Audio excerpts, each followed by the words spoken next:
I gave the owner $5,000 down for a $45,000 house that was really worth $65,000, except that no one wanted to buy it. The owner moved out in a week, happy to be free, and my first tenant moved in, a local college professor. After the mortgage, expenses, and management fees were paid, I put a little less than $40 in my pocket at the end of each month. Hardly exciting.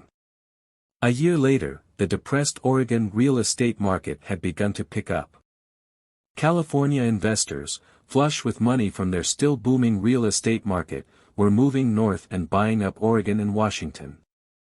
I sold that little house for $95,000 to a young couple from California who thought it was a bargain.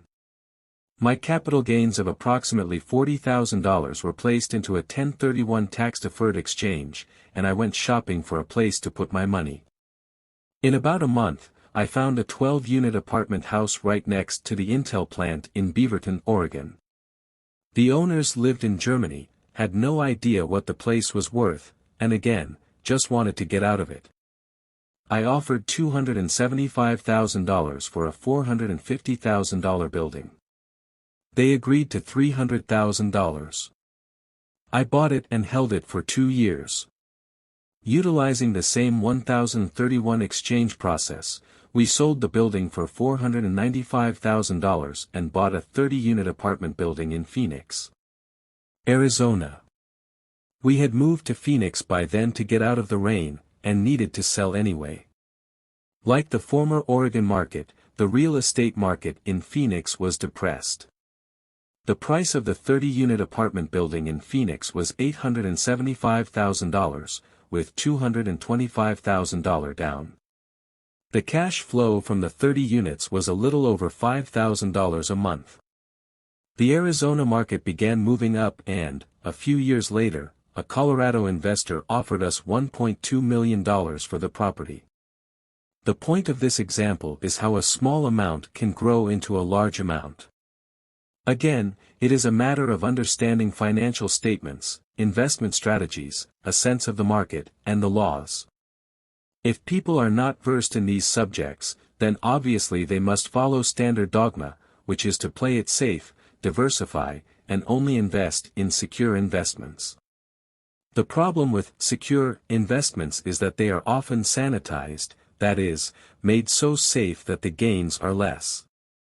Most large brokerage houses will not touch speculative transactions in order to protect themselves and their clients. And that is a wise policy.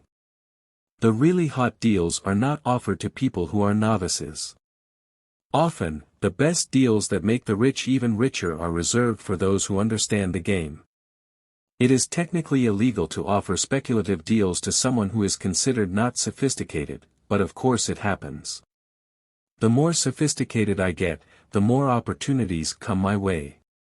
Another case for developing your financial intelligence over a lifetime is simply that more opportunities are presented to you. And the greater your financial intelligence, the easier it is to tell whether a deal is good. It's your intelligence that can spot a bad deal, or make a bad deal good. The more I learn, and there is a lot to learn, the more money I make simply because I gain experience and wisdom as the years go on. I have friends who are playing it safe, working hard at their profession, and failing to gain financial wisdom, which does take time to develop. My overall philosophy is to plant seeds inside my asset column. That is my formula. I start small and plant seeds. Some grow, some don't. Inside our real estate corporation, we have property worth several $1 million. It is our own REIT, or Real Estate Investment Trust. The point I'm making is that most of those millions started out as little $5,000 to $10,000 investments. All of those down payments were fortunate to catch a fast-rising market and increase tax-free. We traded in and out several times over a number of years. We also own a stock portfolio, surrounded by a corporation that Kim and I call our personal mutual fund. We have friends who deal specifically with investors like us who have extra money each month to invest.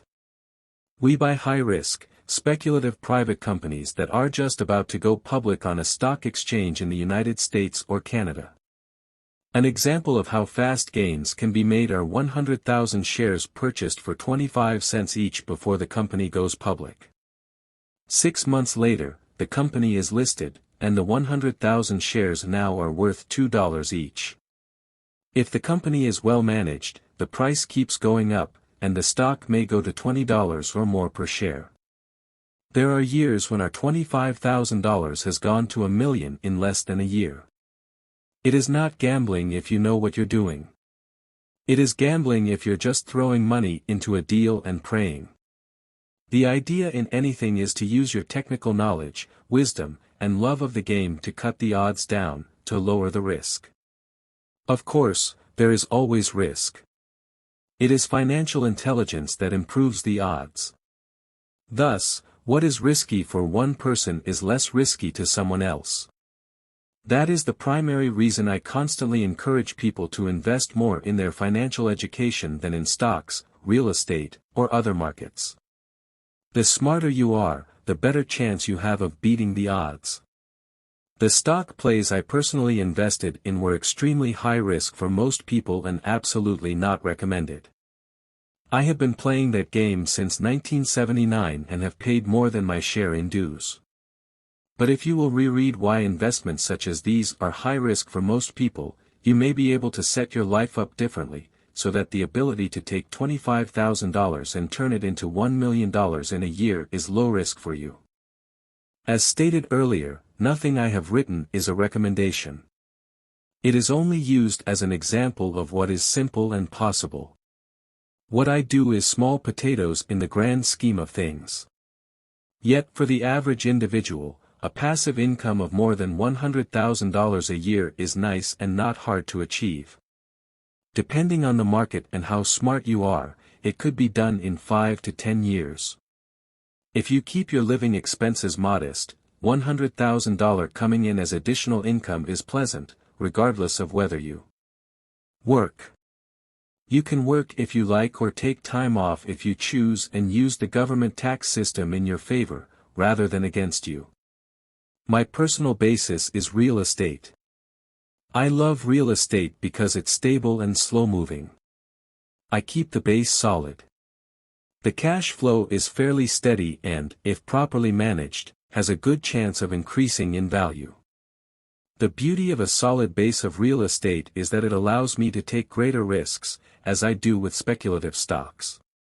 If I make great profits in the stock market, I pay my capital gains tax on the gain and then reinvest what's left in real estate, again further securing my asset foundation.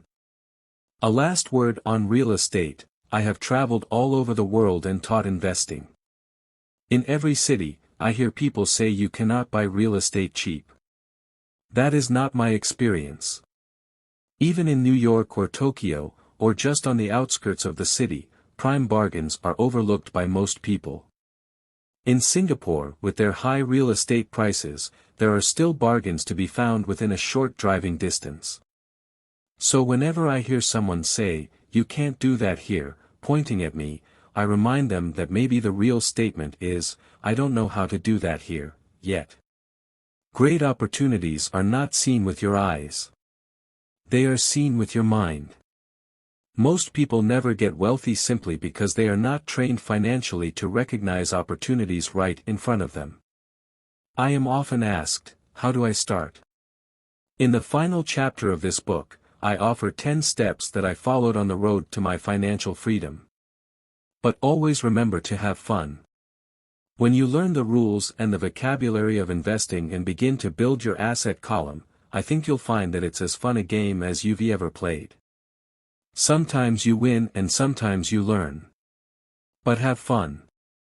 Most people never win because they're more afraid of losing. That is why I found school so silly. In school we learn that mistakes are bad, and we are punished for making them. Yet if you look at the way humans are designed to learn, we learn by making mistakes. We learn to walk by falling down. If we never fell down, we would never walk. The same is true for learning to ride a bike. I still have scars on my knees, but today I can ride a bike without thinking. The same is true for getting rich. Unfortunately, the main reason most people are not rich is because they are terrified of losing. Winners are not afraid of losing. But losers are. Failure is part of the process of success. People who avoid failure also avoid success. I look at money much like my game of tennis. I play hard, make mistakes, correct, make more mistakes, correct, and get better. If I lose the game, I reach across the net, shake my opponent's hand, smile, and say, "See you next Saturday." There are two kinds of investors. 1. The first and most common type is a person who buys a packaged investment. They call a retail outlet, such as a real estate company, a stockbroker, or a financial planner, and they buy something. It could be a mutual fund, a REIT, a stock, or a bond. It is a clean and simple way of investing. An analogy would be a shopper who goes to a computer store and buys a computer right off the shelf. 2. The second type is an investor who creates investments. This investor usually assembles a deal in the same way a person who buys components builds a computer. I do not know the first thing about putting components of a computer together, but I do know how to put pieces of opportunities together, or know people who know how. It is this second type of investor who is the more professional investor. Sometimes it may take years for all the pieces to come together. And sometimes they never do. It's this second type of investor that my rich dad encouraged me to be. It is important to learn how to put the pieces together, because that is where the huge wins reside, and sometimes some huge losses if the tide goes against you. If you want to be the second type of investor, you need to develop 3 main skills. Find an opportunity that everyone else missed. You see with your mind what others miss with their eyes. For example, a friend bought this rundown old house. It was spooky to look at. Everyone wondered why he bought it. What he saw that we did not was that the house came with 4 extra empty lots. He discovered that after going to the title company. After buying the house, he tore the house down and sold the 5 lots to a builder for 3 times what he paid for the entire package. He made $75,000 for 2 months of work. It's not a lot of money, but it sure beats minimum wage. And it's not technically difficult. Raise money. The average person only goes to the bank. This second type of investor needs to know how to raise capital, and there are many ways that don't require a bank. To get started, I learned how to buy houses without a bank. It was the learned skill of raising money, more than the houses themselves, that was priceless. All too often I hear people say, "The bank won't lend me money," or "I don't have the money to buy it." If you want to be a Type 2 investor, you need to learn how to do that which stops most people. In other words, a majority of people let their lack of money stop them from making a deal. If you can avoid that obstacle, you will be millions ahead of those who don't learn those skills.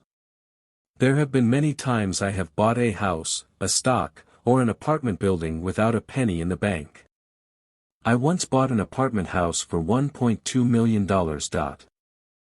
I did what is called tying it up, with a written contract between seller and buyer. I then raised the $100,000 deposit, which bought me 90 days to raise the rest of the money. Why did I do it? Simply because I knew it was worth $2 million. I never raised the money. Instead, the person who put up the $100,000 gave me $50,000. For finding the deal, took over my position, and I walked away. Total working time, 3 days. Again, it's what you know more than what you buy. Investing is not buying. It's more a case of knowing. 3. Organize smart people. Intelligent people are those who work with or hire a person who is more intelligent than they are. When you need advice, make sure you choose your advisor wisely. There is a lot to learn, but the rewards can be astronomical. If you do not want to learn those skills, then being a Type 1 investor is highly recommended. It is what you know that is your greatest wealth. It is what you do not know that is your greatest risk. There is always risk, so learn to manage risk instead of avoiding it. Chapter 6. Lesson 6, Work to learn, don't work for money. Job security meant everything to my educated dad. Learning meant everything to my rich dad. A few years ago, I granted an interview with a newspaper in Singapore. The young female reporter was on time, and the interview got underway immediately. We sat in the lobby of a luxurious hotel, sipping coffee and discussing the purpose of my visit to Singapore. I was to share the platform with Zig Ziglar. He was speaking on motivation, and I was speaking on the secrets of the rich. Someday, I would like to be a best-selling author like you, she said. I had seen some of the articles she had written for the paper, and I was impressed. She had a tough, clear style of writing. Her articles held a reader's interest. You have a great style, I said in reply. What holds you back from achieving your dream? My work does not seem to go anywhere, she said quietly. Everyone says that my novels are excellent, but nothing happens. So I keep my job with the paper. At least it pays the bills. Do you have any suggestions? Yes, I do, I said brightly. A friend of mine here in Singapore runs a school that trains people to sell. He runs sales training courses for many of the top corporations here in Singapore, and I think attending one of his courses would greatly enhance your career. She stiffened. Are you saying I should go to school to learn to sell? I nodded. You aren't serious, are you? Again, I nodded. What is wrong with that? I was now back pedaling. She was offended by something, and now I was wishing I had not said anything. In my attempt to be helpful, I found myself defending my suggestion. I have a master's degree in English literature. Why would I go to school to learn to be a salesperson? I am a professional. I went to school to be trained in a profession so I would not have to be a salesperson. I hate salespeople. All they want is money.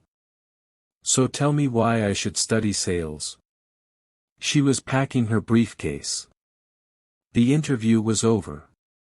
On the coffee table sat a copy of an earlier best-selling book I wrote.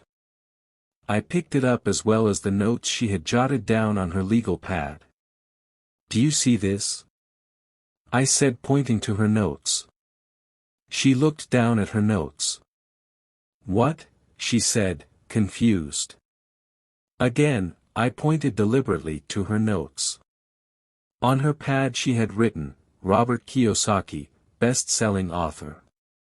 It says best-selling author, not best-writing author, I said quietly. Her eyes widened. I am a terrible writer, I said. You are a great writer. I went to sales school. You have a master's degree. Put them together and you get a best-selling author and a best-writing author. Anger flared from her eyes. I'll never stoop so low as to learn how to sell. People like you have no business writing. I am a professionally trained writer and you are a salesman. It is not fair, she fumed. She put the rest of her notes away and hurried out through the large glass doors into the humid Singapore morning. At least she gave me a fair and favorable write-up the next morning. The world is filled with smart, talented, educated, and gifted people. We meet them every day. They are all around us. A few days ago, my car was not running well. I pulled into a garage, and the young mechanic had it fixed in just a few minutes. He knew what was wrong by simply listening to the engine. I was amazed.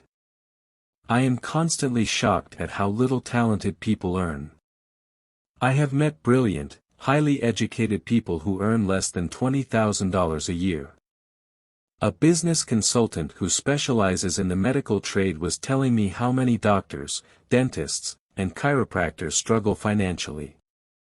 All this time, I thought that when they graduated, the dollars would pour in. It was this business consultant who gave me the phrase, "They are one skill away from great wealth." What this phrase means is that most people need only to learn and master one more skill and their income would jump exponentially. I have mentioned before that financial intelligence is a synergy of accounting, investing, marketing, and law. Combine those four technical skills and making money with money is easier than most people would believe. When it comes to money, the only skill most people know is to work hard. The classic example of a synergy of skills was that young writer for the newspaper. If she diligently learned the skills of sales and marketing, her income would jump dramatically. If I were her, I would take some courses in advertising, copywriting as well as sales. Then, instead of working at the newspaper, I would seek a job at an advertising agency. Even if it were a cut in pay, she would learn how to communicate in shortcuts that are used in successful advertising. She also would spend time learning public relations, an important skill. She would learn how to get millions in free publicity. Then, at night and on weekends, she could be writing her great novel. When it was finished, she would be better able to sell her book. Then, in a short while, she could be a best-selling author. When I came out with my first book, If You Want to Be Rich and Happy, Don't Go to School, a publisher suggested I change the title to The Economics of Education. I told the publisher that, with a title like that, I would sell 2 books, one to my family, and one to my best friend. The problem is that they would expect it for free. The obnoxious title, If You Want to Be Rich and Happy, Don't Go to School, was chosen because we knew it would get tons of publicity. I am pro-education and believe in education reform. If I were not pro-education, why would I continue to press for changing our antiquated educational system? So I chose a title that would get me on more TV and radio shows, simply because I was willing to be controversial. Many people thought I was a fruitcake, but the book sold and sold. When I graduated from the U.S. Merchant Marine Academy in 1969, my educated dad was happy. Standard Oil of California had hired me for its oil tanker fleet as a third mate. The pay was low compared with my classmates, but it was okay for a first real job after college. My starting pay was about $42,000 a year, including overtime, and I only had to work for 7 months. I had 5 months of vacation. If I had wanted to, I could have taken the run to Vietnam with a subsidiary shipping company and easily doubled my pay instead of taking 5 months of vacation. I had a great career ahead of me, yet I resigned after 6 months with the company and joined the Marine Corps to learn how to fly. My educated dad was devastated. Rich Dad congratulated me.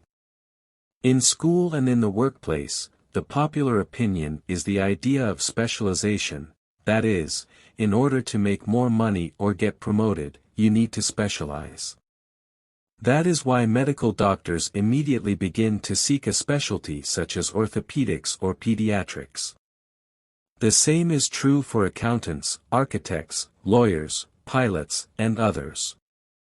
My educated dad believed in the same dogma. That is why he was thrilled when he eventually achieved his doctorate. He often admitted that schools reward people who study more and more about less and less. Rich Dad encouraged me to do exactly the opposite. You want to know a little about a lot, was his suggestion. That is why for years I worked in different areas of his companies. For a while, I worked in his accounting department. Although I would probably never have been an accountant, he wanted me to learn via osmosis. Rich Dad knew I would pick up jargon and a sense of what is important and what is not. I also worked as a bus boy and construction worker as well as in sales, reservations, and marketing. He was grooming Mike and me. That is why he insisted we sit in on the meetings with his bankers, lawyers, accountants, and brokers. He wanted us to know a little about every aspect of his empire. When I quit my high-paying job with Standard Oil, my educated dad had a heart-to-heart talk with me. He was bewildered. He could not understand my decision to resign from a career that offered high pay, great benefits, lots of time off, and opportunity for promotion. When he asked me one evening, "Why did you quit?" I could not explain it to him, though I tried hard to. My logic did not fit his logic. The big problem was that my logic was my rich dad's logic. Job security meant everything to my educated dad. Learning meant everything to my rich dad. Educated dad thought I went to school to learn to be a ship's officer. Rich dad knew that I went to school to study international trade. So as a student, I made cargo runs, navigating large freighters, oil tankers, and passenger ships to the Far East and the South Pacific. Rich dad emphasized that I should stay in the Pacific instead of taking ships to Europe because he knew that the emerging nations were in Asia, not Europe. While most of my classmates, including Mike, were partying at their fraternity houses, I was studying trade, people, business styles, and cultures in Japan, Taiwan, Thailand, Singapore, Hong Kong, Vietnam, Korea, Tahiti, Samoa, and the Philippines. I was partying also, but it was not in any frat house. I grew up rapidly. Educated dad just could not understand why I decided to quit and join the Marine Corps. I told him I wanted to learn to fly, but really I wanted to learn to lead troops. Rich dad explained to me that the hardest part of running a company is managing people. He had spent 3 years in the army. My educated dad was draft exempt. Rich dad valued learning to lead men into dangerous situations. Leadership is what you need to learn next, he said. If you're not a good leader, you'll get shot in the back, just like they do in business. Returning from Vietnam in 1973, I resigned my commission, even though I loved flying. I found a job with Xerox Corporation. I joined it for one reason, and it was not for the benefits. I was a shy person, and the thought of selling was the most frightening subject in the world. Xerox has one of the best sales training programs in America. Rich dad was proud of me. My educated dad was ashamed. Being an intellectual, he thought that salespeople were below him. I worked with Xerox for 4 years until I overcame my fear of knocking on doors and being rejected. Once I could consistently be in the top 5 in sales, I again resigned and moved on, leaving behind another great career with an excellent company. In 1977, I formed my first company. Rich dad had groomed Mike and me to take over companies. So I now had to learn to form them and put them together. My first product, the nylon and Velcro wallet, was manufactured in the Far East and shipped to a warehouse in New York, near where I had gone to school. My formal education was complete, and it was time to test my wings. If I failed, I would go broke. Rich dad thought it best to go broke before 30. You still have time to recover, was his advice. On the eve of my 30th birthday, my first shipment left Korea for New York. Today, I still do business internationally. And as my rich dad encouraged me to do, I keep seeking the emerging nations. Today my investment company invests in South American countries and Asian countries, as well as in Norway and Russia. There is an old cliché that goes, job is an acronym for, just over broke. Unfortunately, I would say that applies to millions of people. Because school does not think financial intelligence is an intelligence, most workers live within their means.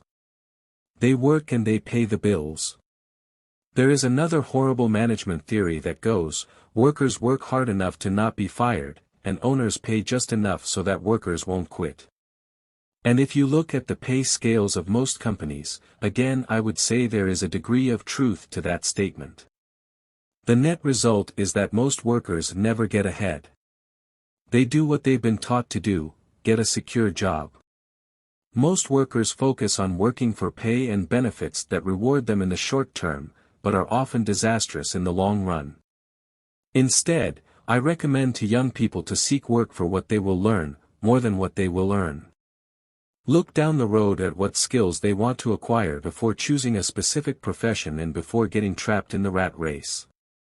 Once people are trapped in the lifelong process of bill paying, they become like those little hamsters running around in those metal wheels. Their little furry legs are spinning furiously, the wheel is turning furiously, but come tomorrow morning, they'll still be in the same cage. Great job.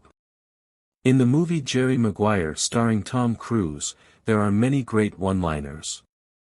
Probably the most memorable is, "Show me the money." But there is one line I thought most truthful. It comes from the scene where Tom Cruise is leaving the firm. He has just been fired, and he is asking the entire company, "Who wants to come with me?" And the whole place is silent and frozen. Only one woman speaks up and says, "I'd like to, but I'm due for a promotion in 3 months." That statement is probably the most truthful statement in the whole movie. It is the type of statement that people use to keep themselves busy, working away to pay bills. I know my educated dad looked forward to his pay raise every year, and every year he was disappointed. So he would go back to school to earn more qualifications so he could get another raise. Then, once again, there would be another disappointment. The question I often ask people is, where is this daily activity taking you? Just like the little hamster, I wonder if people look at where their hard work is taking them. What does the future hold? In his book The Retirement Myth, Craig S. Carpel writes, "I visited the headquarters of a major national pension consulting firm and met with a managing director who specializes in designing lush retirement plans for top management.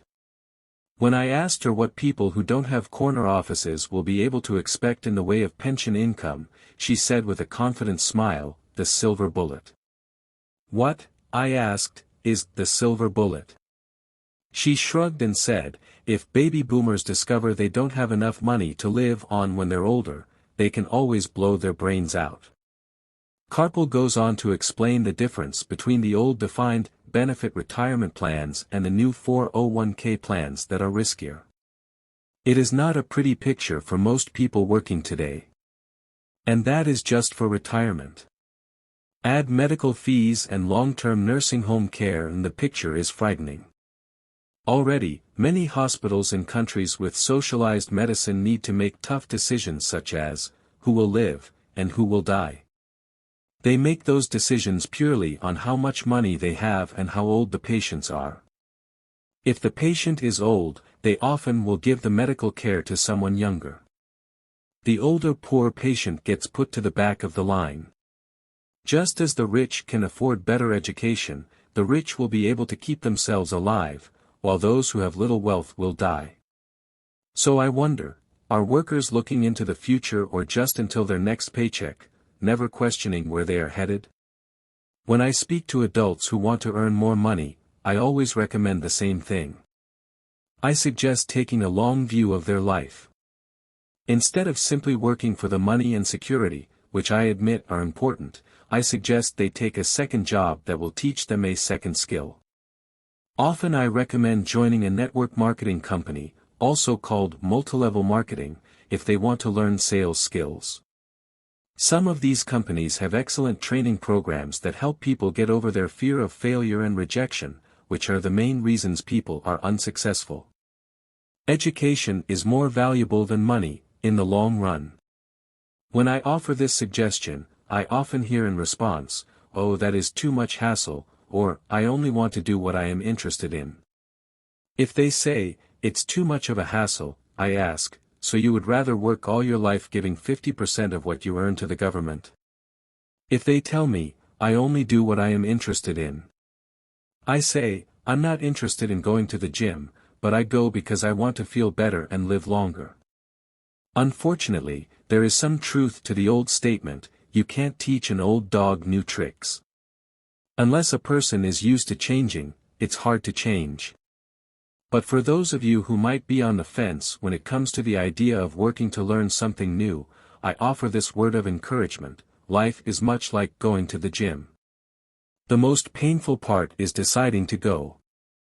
Once you get past that, it's easy.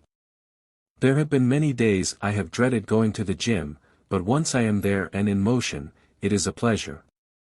After the workout is over, I am always glad I talked myself into going.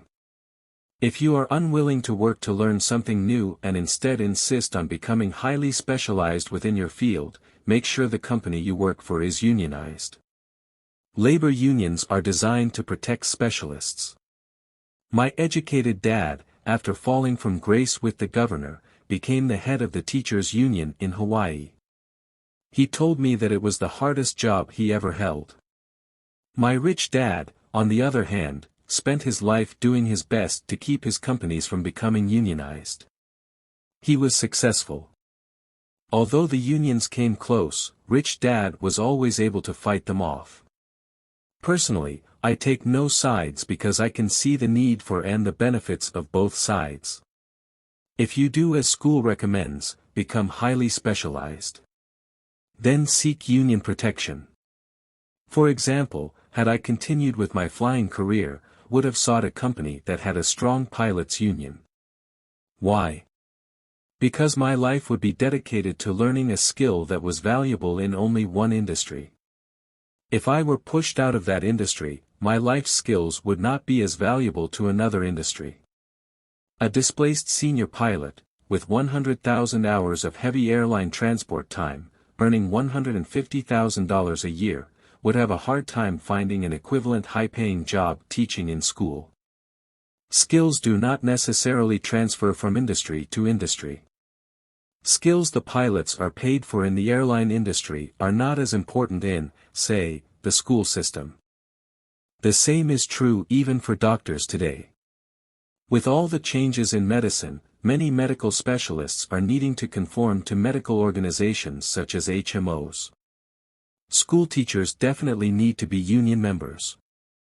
Today in America, the teachers' union is the largest and the richest labor union of all.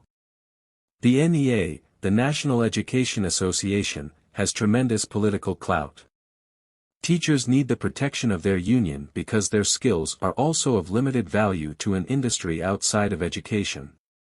So the rule of thumb is, highly specialized, then unionize. It's the smart thing to do.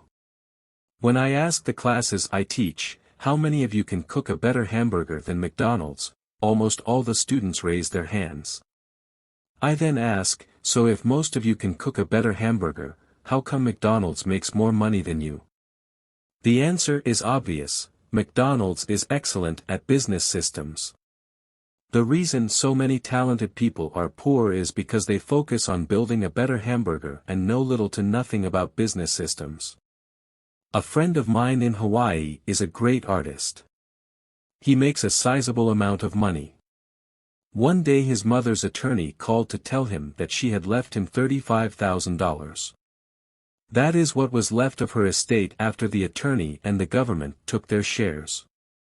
Immediately, he saw an opportunity to increase his business by using some of this money to advertise.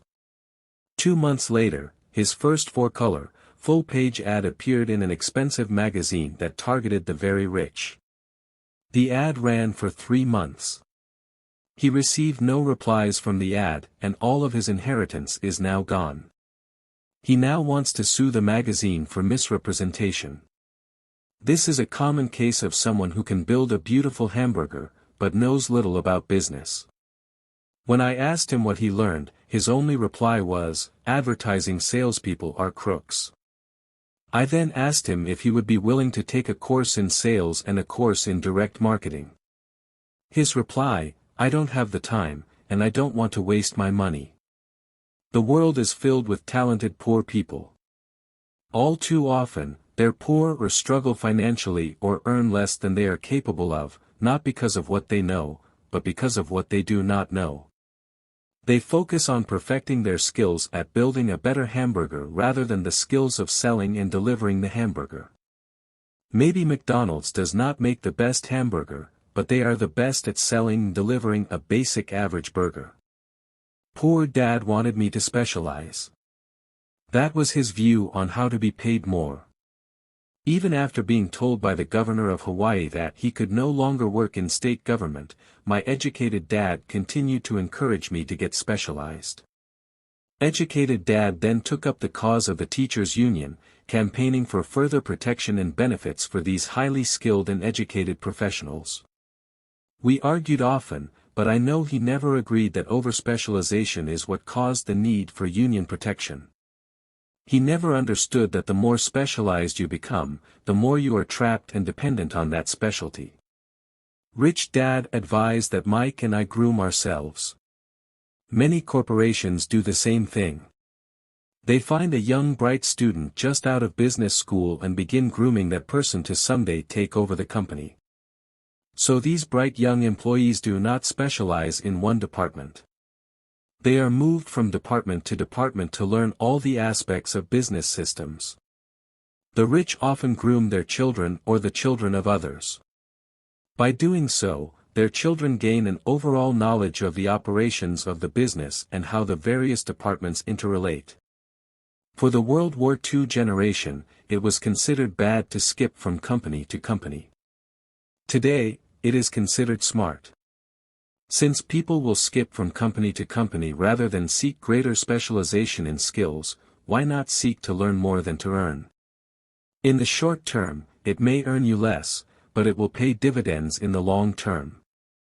The main management skills needed for success are: 1. Management of cash flow. 2. Management of systems. 3. Management of people. The most important specialized skills are sales and marketing.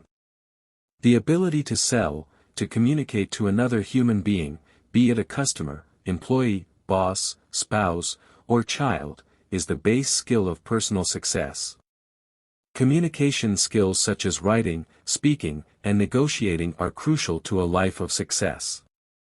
These are skills I work on constantly, attending courses or buying educational resources to expand my knowledge. As I have mentioned, my educated dad worked harder and harder the more competent he became.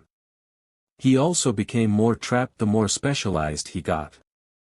Although his salary went up, his choices diminished. Soon after he was locked out of government work, he found out how vulnerable he really was professionally. It is like professional athletes who suddenly are injured or are too old to play. Their once high-paying position is gone, and they have limited skills to fall back on. I think that is why my educated dad sided so much with the unions after that. He realized how much a union would have benefited him.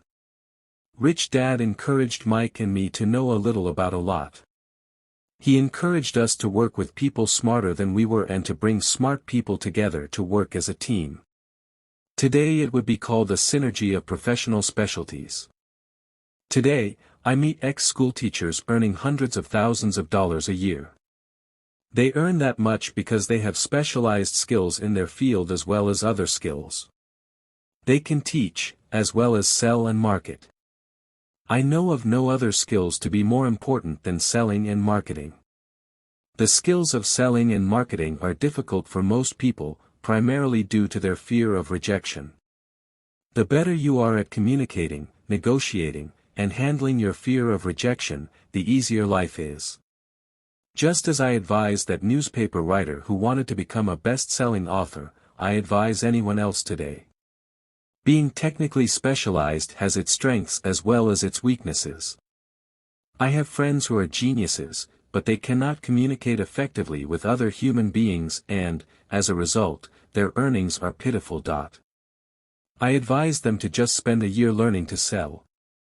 Even if they earn nothing, their communication skills will improve. And that is priceless. In addition to being good learners, sellers, and marketers, we need to be good teachers as well as good students. To be truly rich, we need to be able to give as well as to receive. In cases of financial or professional struggle, there is often a lack of giving and receiving. I know many people who are poor because they are neither good students nor good teachers. Both of my dads were generous men. Both made it a practice to give first. Teaching was one of their ways of giving. The more they gave, the more they received. One glaring difference was in the giving of money. My rich dad gave lots of money away. He gave to his church, to charities, and to his foundation. He knew that to receive money, you had to give money. Giving money is the secret to most great wealthy families. That is why there are organizations like the Rockefeller Foundation and the Ford Foundation. These are organizations designed to take their wealth and increase it, as well as give it away in perpetuity. My educated dad always said, "When I have some extra money, I'll give it." The problem was that there was never any extra. So he worked harder to draw more money in, rather than focus on the most important law of money: give, and you shall receive. Instead, he believed in, receive, and then you give. In conclusion, I became both dads. One part of me is a hardcore capitalist who loves the game of money making money. The other part is a socially responsible teacher who is deeply concerned with this ever-widening gap between the haves and have-nots. I personally hold the archaic educational system primarily responsible for this growing gap. Chapter 7. Overcoming Obstacles. The primary difference between a rich person and a poor person is how they manage fear. Once people have studied and become financially literate, they may still face roadblocks to becoming financially independent. There are 5 main reasons why financially literate people may still not develop abundant asset columns that could produce a large cash flow. The 5 reasons are: 1. Fear. 2. Cynicism. 3. Laziness. 4. Bad habits. 5. Arrogance. Overcoming fear. I have never met anyone who really likes losing money. And in all my years, I have never met a rich person who has never lost money. But I have met a lot of poor people who have never lost a dime, investing, that is. The fear of losing money is real. Everyone has it. Even the rich. But it's not having fear that is the problem. It's how you handle fear. It's how you handle losing. It's how you handle failure that makes the difference in one's life. The primary difference between a rich person and a poor person is how they manage that fear. It's okay to be fearful. It's okay to be a coward when it comes to money. You can still be rich. We're all heroes at something, and cowards at something else. My friend's wife is an emergency room nurse. When she sees blood, she flies into action. When I mention investing, she runs away. When I see blood, I don't run. I pass out. My rich dad understood phobias about money. Some people are terrified of snakes. Some people are terrified about losing money. Both are phobias, he would say. So his solution to the phobia of losing money was this little rhyme: if you hate risk and worry, start early. If you start young, it's easier to be rich.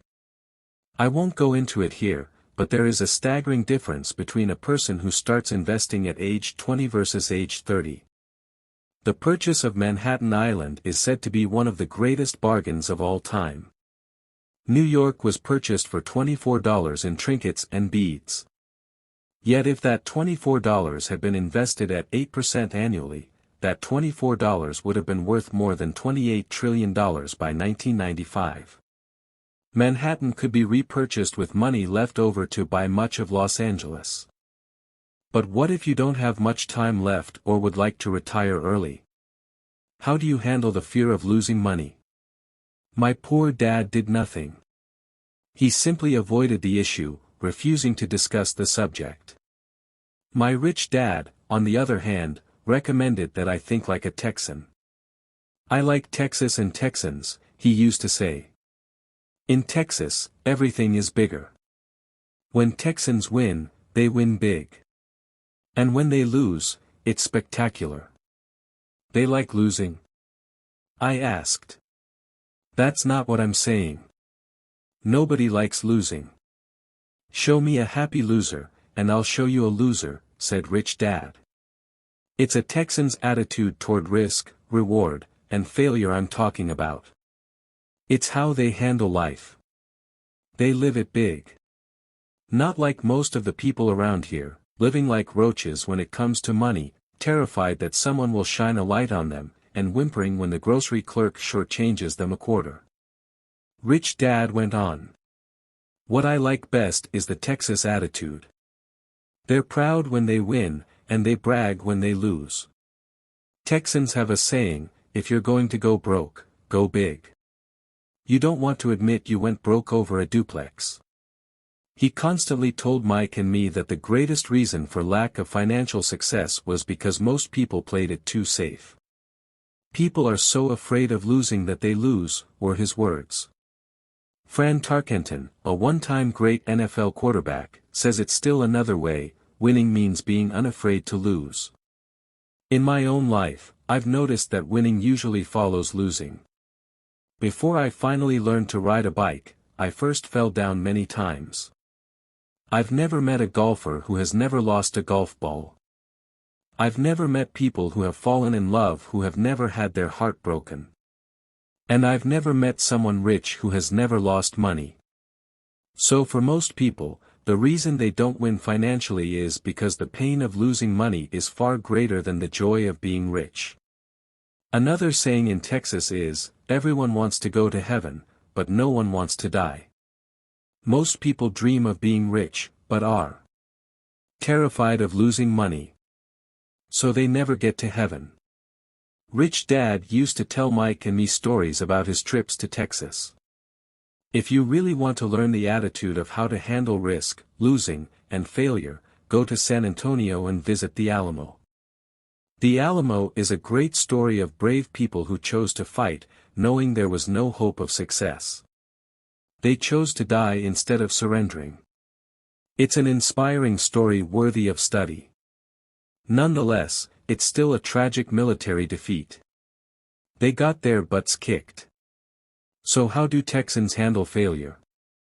They still shout, "Remember the Alamo." Mike and I heard this story a lot. He always told us this story when he was about to go into a big deal, and he was nervous. After he had done all his due diligence and it was time to put up or shut up, he told us this story. Every time he was afraid of making a mistake or losing money, he told us this story. It gave him strength, for it reminded him that he could always turn a financial loss into a financial win. Rich Dad knew that failure would only make him stronger and smarter. It's not that he wanted to lose. He just knew who he was and how he would take a loss. He would take a loss and make it a win. That's what made him a winner and others losers. It gave him the courage to cross the line when others backed out. That's why I like Texans so much, he would say. They took a great failure and turned it into inspiration, as well a tourist destination that makes them millions. But probably his words that mean the most to me today are these: Texans don't bury their failures. They get inspired by them. They take their failures and turn them into rallying cries. Failure inspires Texans to become winners. But that formula is not just the formula for Texans. It is the formula for all winners. I've said that falling off my bike was part of learning to ride. I remember falling off only made me more determined to learn to ride. Not less. I also said that I have never failure inspires winners. Met a golfer who has never lost a ball. Failure defeats losers. For top professional golfers, losing a ball or a tournament provides the inspiration to be better, to practice harder, to study more. That's what makes them better. For winners, losing inspires them. For losers, losing defeats them. I like to quote John D. Rockefeller, who said, I always tried to turn every disaster into an opportunity. And being Japanese American, I can say this. Many people say that Pearl Harbor was an American mistake. I say it was a Japanese mistake. From the movie, Tora, Tora, Tora, a somber Japanese admiral says to his cheering subordinates, "I am afraid we have awakened a sleeping giant." Remember Pearl Harbor became a rallying cry. It turned one of America's greatest losses into the reason to win. This great defeat gave America strength, and America soon emerged as a world power. Failure inspires winners. And failure defeats losers. It is the biggest secret of winners. It's the secret that losers do not know. The greatest secret of winners is that failure inspires winning, thus, they're not afraid of losing.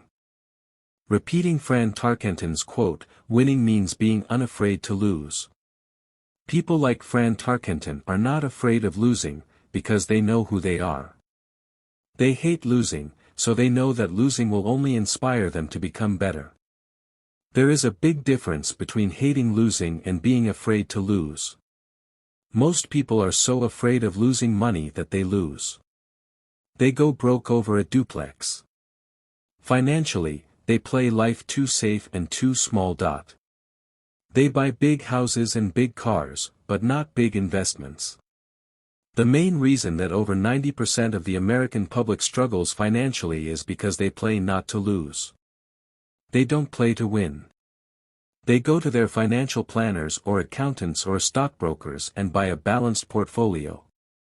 Most have lots of cash in CDs, low-yield bonds, mutual funds that can be traded within a mutual fund family, and a few individual stocks.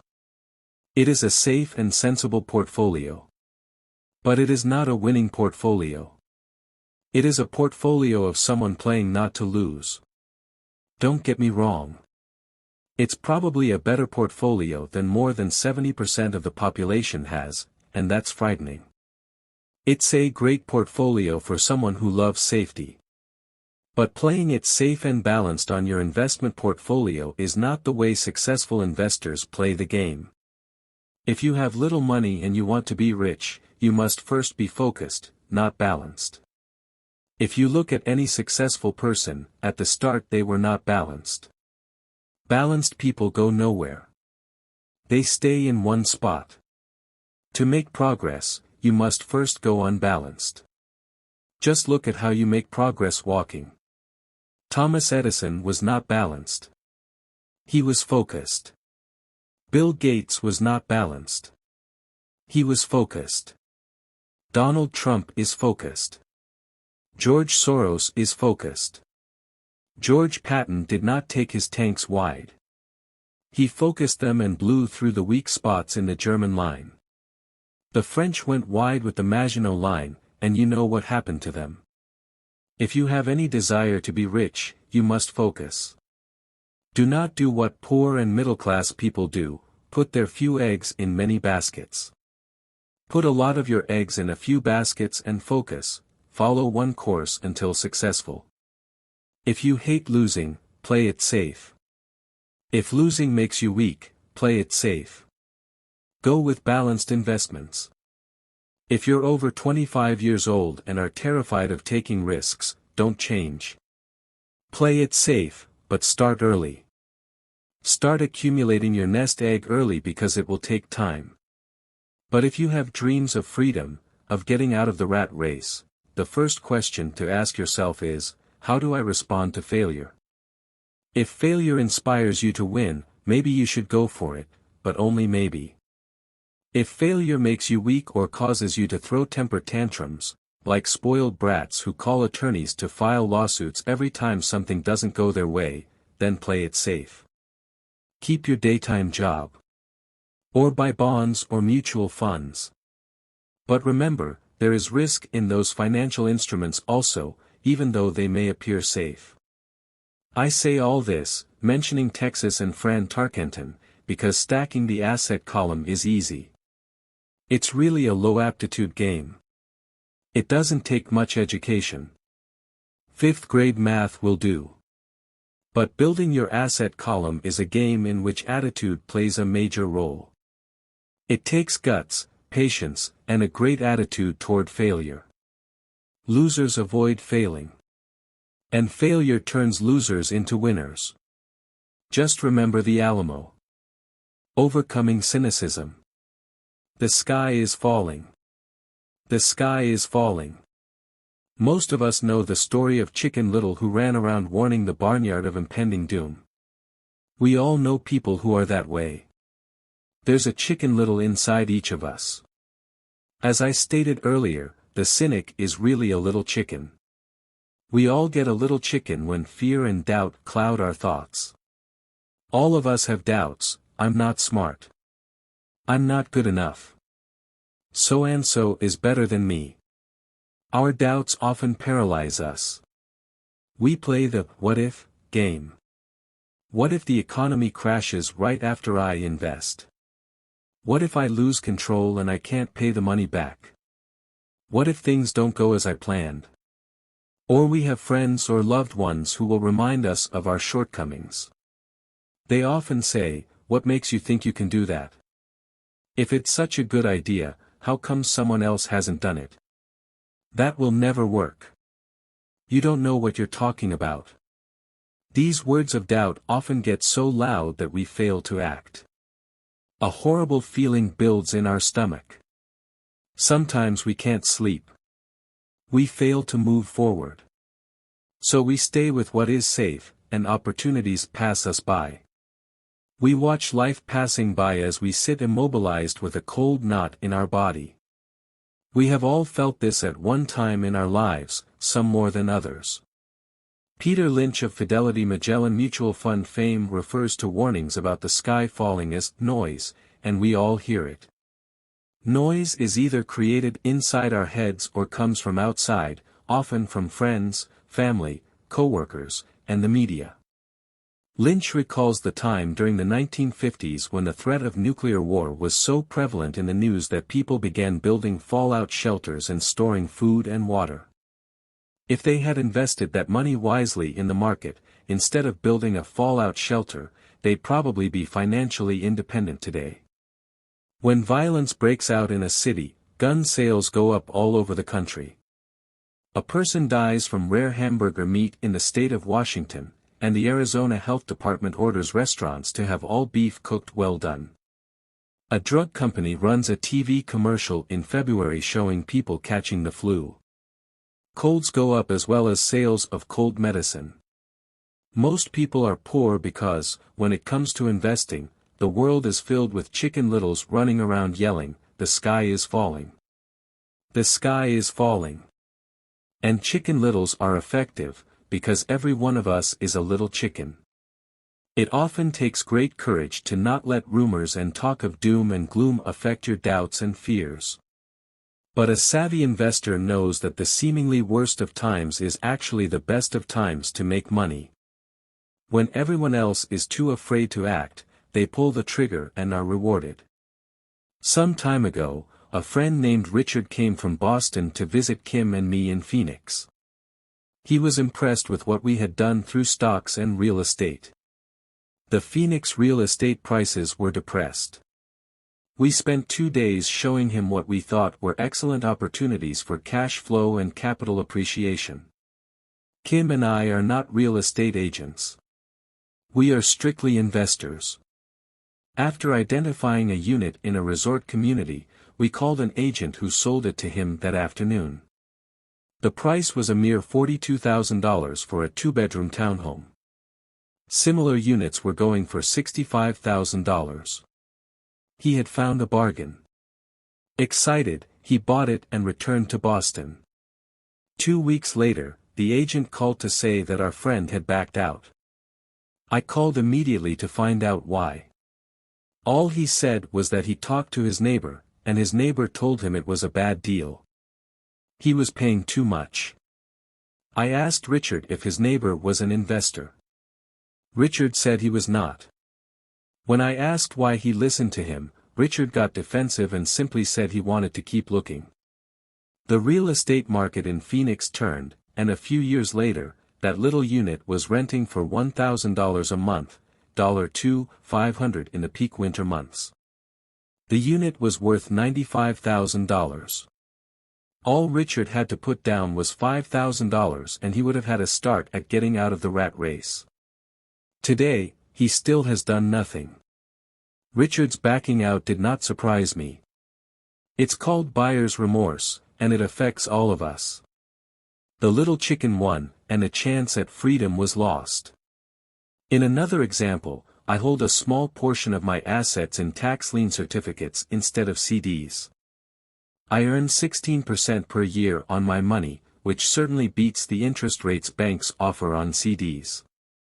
The certificates are secured by real estate and enforced by state law, which is also better than most banks.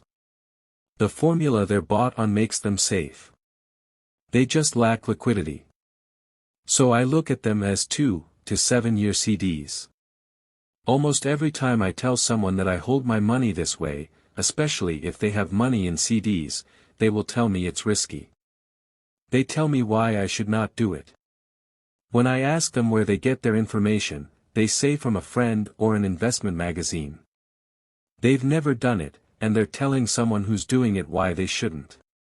The lowest yield I look for is 16%, but people who are filled with doubt are willing to accept a far lower return. Doubt is expensive. My point is that it's those doubts and cynicism that keep most people poor and playing it safe. The real world is simply waiting for you to get rich. Only a person's doubts keep them poor. As I said, getting out of the rat race is technically easy. It doesn't take much education, but those doubts are cripplers for most people. Cynics never win, said Rich Dad. Unchecked doubt and fear creates a cynic. Cynics criticize, and winners analyze, was another of his favorite sayings. Rich Dad explained that criticism blinded while analysis opened eyes.